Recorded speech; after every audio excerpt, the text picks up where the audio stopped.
Coucou tout le monde, je vous retrouve aujourd'hui pour dresser le top 5 des romans que j'ai le plus aimé au cours de l'année 2016. Je suis habillée pareil que dans la vidéo précédente, c'est parce que j'ai tourné ces deux courtes vidéos l'une à la suite de l'autre. Alors normalement la vidéo que vous avez vue hier était un peu plus négative, mais vu qu'on garde toujours le meilleur pour la fin, c'est pour ça que j'ai gardé le top 5 de mes meilleurs livres lus cette année pour la fin de l'année. Je vais pas vous le cacher, ça a été beaucoup plus dur de faire cette liste que la précédente parce qu'il y a eu beaucoup de livres auxquels j'ai mis 4 ou 5 étoiles. Donc voilà, finalement je me suis décidée à ne garder que des livres pour lesquels j'ai eu des coups de cœur et encore j'ai dû faire un choix parmi ces derniers. On va tout de suite passer à la liste avant de s'étaler trop longtemps. L'année a très bien commencé puisque j'ai eu un coup de cœur dès le mois de janvier. Ça a été pour Forget Tomorrow, un livre absolument génial de science-fiction où en fait les habitants d'une société futuriste peuvent s'envoyer un souvenir le jour de leurs 17 ans il me semble. Mais voilà, l'héroïne reçoit un souvenir où elle se voit tuer sa petite sœur, donc elle ne comprend pas du tout ce qui s'est passé ni pourquoi. Elle se retrouve en fuite et c'est vraiment un roman passionnant pour lequel j'attends la suite impatiemment. Ça a été mon tout premier coup de cœur de l'année et l'auteur en plus est adorable, elle m'a dédicacé mon livre et m'a envoyé un marque-page dédicacé. J'ai d'ailleurs pu vous en faire gagner 2 qui étaient dédicacés également. C'est une auteure absolument adorable que je remercie profondément et j'ai très hâte de découvrir la suite lorsqu'elle sera publiée aux éditions Lumen cette année.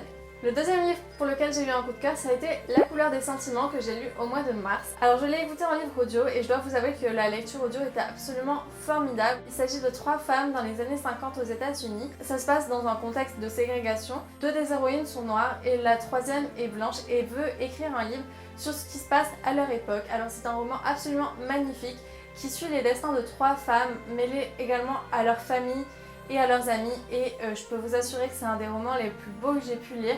Le film également est absolument sublime et je ne peux que vous recommander ce gros coup de cœur que j'ai eu cette année. Le 3e livre que je voulais vous présenter, c'est un tome 2, c'est le tome 2 de la saga Le Chaos en marche, pour lequel en fait j'ai eu un énorme coup de cœur auquel je ne m'attendais pas. J'avais bien aimé le tome 1 mais je dois vous avouer qu'il m'avait prise par surprise parce qu'il est quand même très original et le style d'écriture également est assez étrange, donc voilà. Je m'attendais pas à ce que j'ai trouvé dans le tome 1, c'est peut-être pour ça que je l'ai moins apprécié, mais finalement le tome 2 m'a prise par les sentiments. Je l'ai adoré, je l'ai dévoré, j'ai trouvé absolument génial. Il s'agit d'une trilogie de science-fiction, je ne sais pas vraiment si on peut la qualifier de dystopie ou pas, parce que c'est quand même très différent de ce qu'on peut lire habituellement dans le young adult. Ça se passe dans un village où le personnage principal est un jeune garçon. Dans son monde, on peut entendre les pensées de tout le monde, mais il n'y a aucune femme.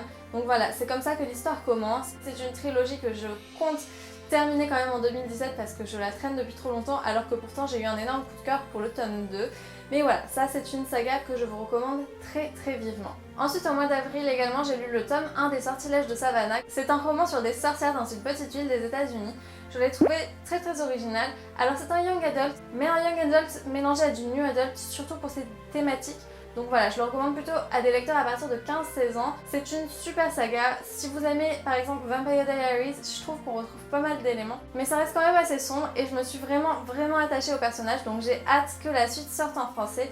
Pour l'instant, je ne sais pas trop quand est-ce qu'elle va sortir. Mais si elle ne sort pas tout de suite, peut-être que je me pencherai sur la saga en anglais qui a été publiée dans son intégralité. Et enfin, le dernier coup de cœur que j'ai voulu vous présenter, ça a été We Were Liars.